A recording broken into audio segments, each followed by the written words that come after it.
Salut la machine, j'espère que tu es au top. Dans cette vidéo, on va parler de la concentration d'une espèce colorée en solution et de voir donc comment on peut la déterminer. Donc on va d'abord parler d'absorbance pour ensuite évoquer la loi de Beer-Lambert et voir comment se servir de cette fameuse loi. Donc c'est parti.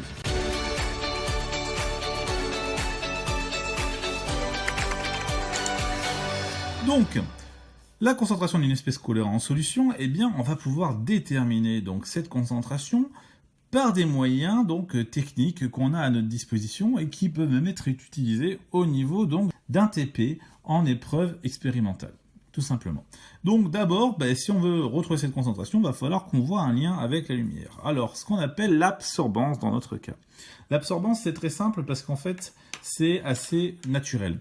La couleur d'un objet, c'est celle des radiations qui ne sont pas absorbées. Ça, vous l'avez vu donc dans la partie physique qui nous explique que si un objet nous paraît cyan, c'est parce qu'en fait, il absorbe du rouge.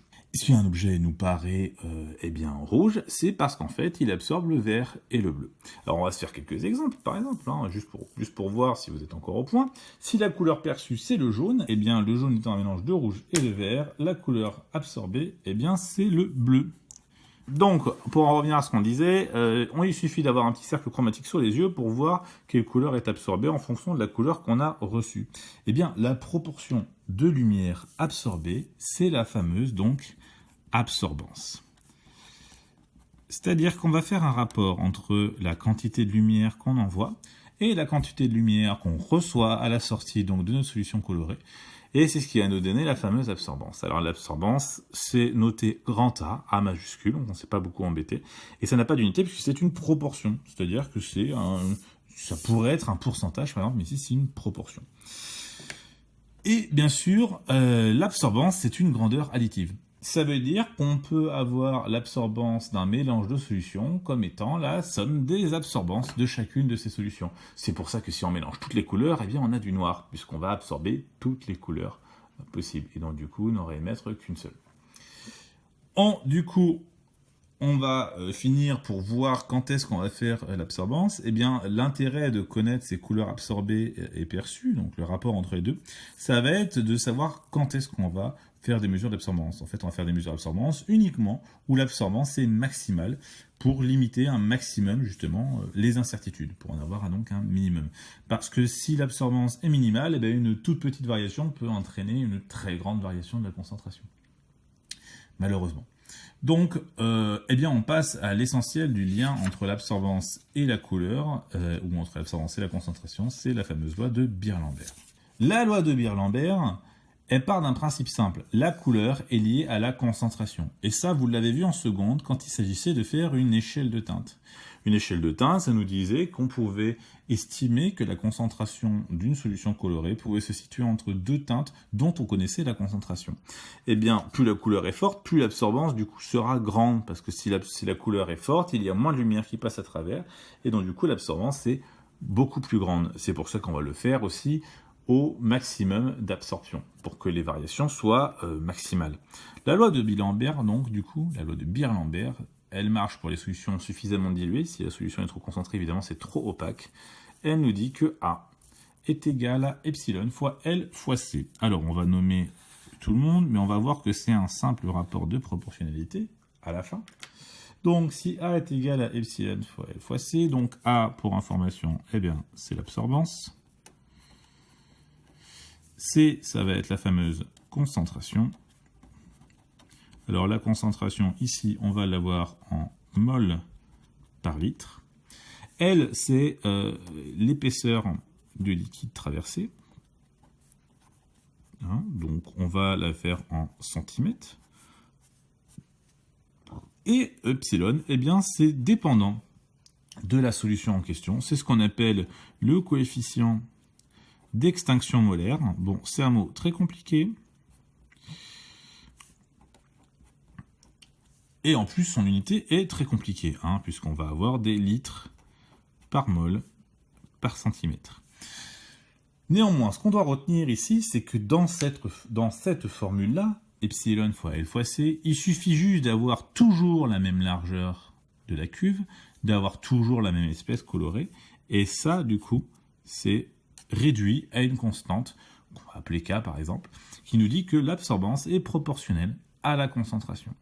Parce que le seul facteur qu'on va faire varier, si on utilise toujours le même matériel, si on utilise toujours les mêmes types de solutions, eh bien, ça va être uniquement la concentration.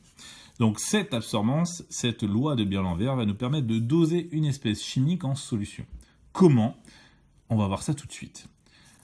Le protocole, donc, pour pouvoir doser une espèce chimique colorée en solution, on va réaliser des mesures d'absorbance de solutions de concentration connues. Et ça, on va le faire bien sûr au maximum d'absorbance, c'est-à-dire quand est-ce qu'on est à la couleur complémentaire. Si par exemple vous avez une solution qui est cyan, c'est-à-dire un bleu clair, eh bien un cyan va absorber au maximum donc dans le rouge, donc on va aller sur des longueurs d'onde de l'ordre du 650, 700 nanomètres par exemple. En général c'est 650 nanomètres qui est retenu ou 680.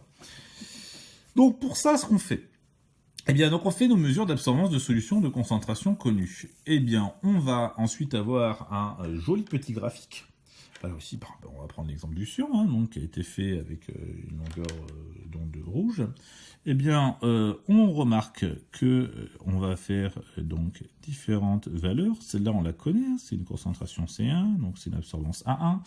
Et puis ensuite, on en a une autre ici. On va avoir une solution connue, bien sûr. Alors les solutions connues, on les obtient tout simplement en faisant des dilutions. Et puis on va en avoir une autre ici. Voilà, hop. Voilà, ça c'est ma C3. Et puis on peut en faire encore pas mal d'autres. Alors bien sûr, je me suis appliqué, parce que du coup on remarque, et étant donné qu'on sait que c'est la loi de Beer-Lambert, qu'on va avoir une droite qui passe par l'origine. Si on n'a pas tout à fait une droite, parce que les points peuvent se répartir au-dessus et en dessous, eh bien on fait en sorte d'avoir autant de points au-dessus qu'en dessous. On va avoir une droite dite moyenne. Une fois qu'on a fait toutes ces concentrations de solutions dont on connaissait la concentration, il ne nous reste plus qu'à mesurer l'absorbance de la solution dont on ne connaît pas la concentration. On mesure l'absorbance de l'inconnu et on va en déduire la concentration. Puisqu'une fois que je vais avoir mesuré l'absorbance de ma solution inconnue, voilà, elle est là, eh bien, je la replace sur la droite et je descends en abscisse pour obtenir ma concentration inconnue, tout simplement. C'est donc de la lecture graphique dans la loi de Beer-Lambert. Alors, on peut le faire de façon mathématique, en calculant le K qui correspondra donc à cette relation A est égal à K fois C. Une fois qu'on aura le K, dès qu'on aura mesuré un A, on pourra avoir la concentration en divisant ce A par cette constante. C'est pas la meilleure solution, mais c'est une solution qui se vaut si on a suffisamment de mesures. Elle est juste un peu moins parlante parce qu'elle est un peu moins graphique. Mais on peut très bien se servir de la loi de Beer-Lambert de façon mathématique pure, c'est-à-dire algébrique. Donc voilà, je pense que j'ai fini pour cette vidéo sur la concentration des espèces colorées en solution.